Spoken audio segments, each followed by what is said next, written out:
नगर में साहूकार रहा करता था। उसके 7 लड़के थे। एक दिन उसकी स्त्री खदान में मिट्टी खोदने के लिए गई और जैसे ही उसने जाकर कुदाली मारी, त्यों ही सेही के बच्चे कुदाल की चोट से सदा के लिए सो गए।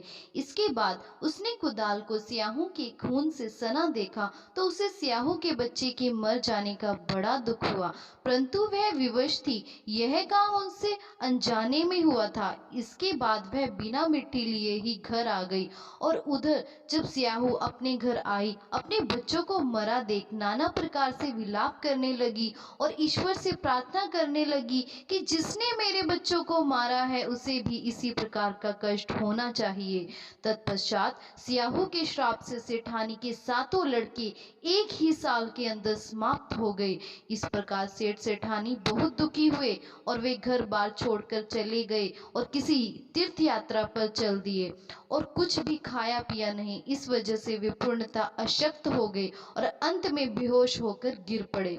उनकी ऐसी दशा देख भगवान करुणा सागर ने उनको मृत्यु से बचाने के लिए उनके पापों का अंत किया और आकाशवाणी की, हे सेठ, तेरी सेठानी ने मिट्टी खोदते समय ध्यान न देकर सेह के बच्चों को मार दिया।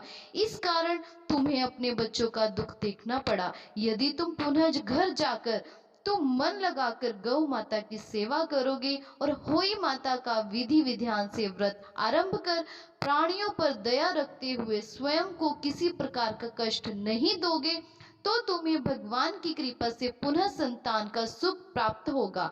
इस प्रकार आकाशवाणी सुनकर सेठ सेठानी अपने घर को चले गए। इसके बाद श्रद्धा भाव से न केवल होई माता का व्रत अपितु गौ माता की सेवा करना आरंभ कर दिया और जीवों पर दया भाव रखते हुए क्रोध और द्वेष का परित्याग कर दिया। ऐसा करने के बाद भगवान की कृपा से सेठ सेठानी पुनः 7 पुत्र वाले होकर अगणित पुत्रों से इस संसार में नाना प्रकार के सुखों का को भोगने के पश्चात स्वर्ग को चले गए।